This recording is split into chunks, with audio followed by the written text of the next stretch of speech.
Hello, আসসালামু আলাইকুম। আমি মোহাম্মদ মাহবুবুর রহমান। আজ বগুড়া থেকে দিনাজপুর জেলার বিরমপুরে যাচ্ছি একজন শিক্ষা অফিসারের ল্যান্ড সার্ভে করতে। আমরা সবাই জানি, বৈষম্য বিরোধী ছাত্র আন্দোলনের মাধ্যমে স্বৈরাচার সরকারের পতন হয়েছে, যার পরিপ্রেক্ষিতে বর্তমানে ইলিশ মাছের দাম কমেছে। আমরা আজ একটি মাছ কেনার গল্প বলতে চাই। ছোটবেলায় বাবার সাথে বাজারে গিয়েছিলাম। তখন মাছের দাম 50 টাকা কেজি। আমি আমার বাবাকে বললাম, আজ মাছ সস্তা, মাছ নেন। বাবা বলল, না, আজ মাছ সস্তা নয়। যেদিন মাছ 50 টাকা কেজি আর তোমার পকেটে 100 টাকা আছে, সেদিন মাছ সস্তা নয়। যেদিন তোমার পকেটে 5,000 টাকা থাকবে, সেদিন মাছের দাম 100 টাকা কেজি হলেও ওই মাছের দাম সস্তা। এমতো অবস্থায় আমি প্রধান উপদেষ্টা ডক্টর ইউনূস স্যারকে বলতে চাই, শুধু দ্রব্যমূল্যের দাম কমালেই হবে না, মাথাপিছু আয় এবং জীবনযাত্রার মান উন্নত করতে হবে। তো এইভাবেই আমাদের গল্পটি শেষ এখানেই। আমি এখন গাইবান্ধা গোবিন্দগঞ্জের কাছাকাছি আছি। আমি আজকে যেই শিক্ষা অফিসারের ল্যান্ড সার্ভে করতে যাচ্ছি, উনি যথেষ্ট ভালো মানুষ। দেখতে দেখতে আমরা চলে আসলাম গোবিন্দগঞ্জ শহরের ভিতরে। আজকে আমরা ওনার 2টি জায়গার ল্যান্ড সার্ভে করব। একটি 5 শতক এবং অন্যটি হইতেছে 31 শতক, যেটা উনি একটি স্বাস্থ্যসেবা কমপ্লেক্স করার জন্য বরাদ্দ করতে চাইতেছেন। সেটা হইতেছে দিনাজপুর বিরামপুর এলাকায়। তো আমরা গাইবান্ধা শেষ করে এর উদ্দেশ্যে রওনা দিলাম। দিনাজপুর এখানে রাস্তা কিন্তু অনেক সুন্দর দেখা যাইতেছে, বাস্তবে আরো সুন্দর ছিল। তো ওনার যেটা ল্যান্ড সার্ভে করবো 31 শতক, উনি ওটাতে ক্লিনিক কিংবা স্বাস্থ্য সেবা করার জন্য ভাবতেছে। আমরা চলে আসলাম ওনার প্রথম জায়গাতে। জায়গাটা 5 শতক। এটা আবাসিক বাসা হবে। এই জায়গাটা 31 শতক।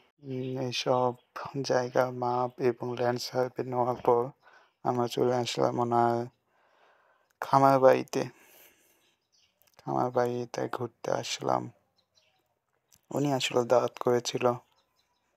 তো ওনার খামার বাড়িতে এসে দেখি চারদিকে শুধু পুকুর। ওনার এখানে 20টা না, 13-14টা পুকুর আছে, যেগুলোতে অনেক মাছ। এখানে ওনার খামার আছে, যে খামারে গরুর দুধ দিয়ে উনি নিজেই দই বানায়, এগুলো ভুট্টা, এগুলো গরুকে খাবার দেয়। এবার মাছ দেখতে চলে গেলাম। কাছে গেলেই দেখতে পাবেন পুকুরে কত মাছ। শুধু এরকম একটা পুকুরে না, ওই পাশে আরো পুকুর আছে, যেগুলোতে আরো বড় বড় মাছ আছে। দেখেন মাছগুলো, পুকুরগুলো কিন্তু বিশাল।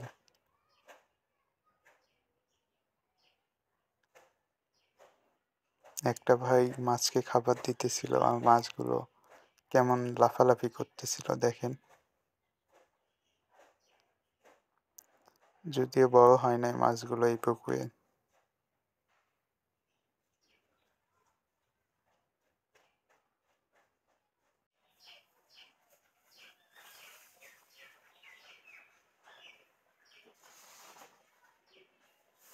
মাছে অনেক লাফালাফি দেখতেছিলাম আমার বসে বসে।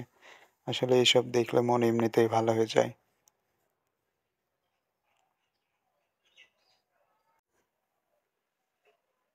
কত মাছ!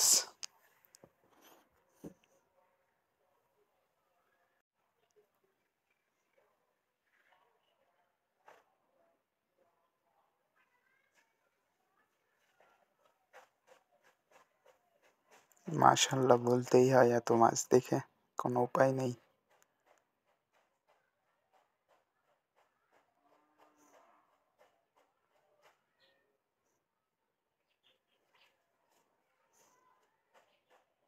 আমরা এখানে বাতাসে বসে থেকে মাছ দেখতেছিলাম, অনেক ভালো লাগতেছিল।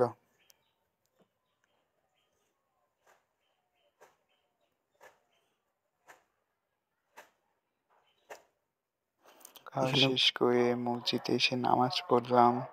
মসজিদটা অনেক সুন্দর ছিল, দেখতেই পাচ্ছেন। নামাজ শেষ করে আমরা আবার রওনা দিলাম। খাওয়া দাওয়া করেই রওনা দিয়েছি বগুড়ার উদ্দেশ্যে, যেহেতু আমাদের মাপ নেওয়া শেষ, ল্যান্ড সার্ভে করা শেষ। তো ওনার যেটা দিনাজপুরে বিরামপুর এলাকায় নতুন বাজার রোডে যেই প্রাসাদম জায়গা আছে, ওটাতে উনি নিচতলায়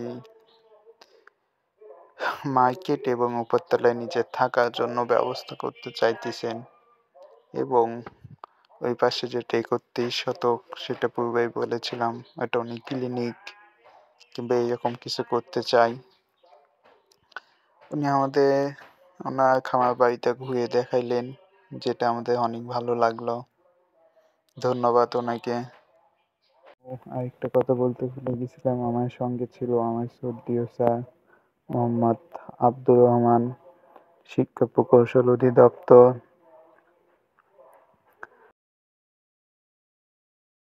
বগুড়ার কাছাকাছি চলে আসলাম।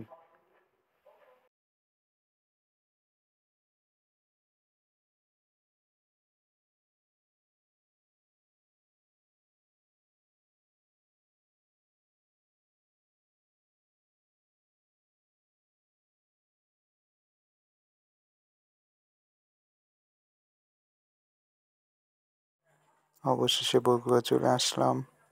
আমাদের জন্য সবাই দোয়া করবেন। আল্লাহ হাফেজ, বাই বাই।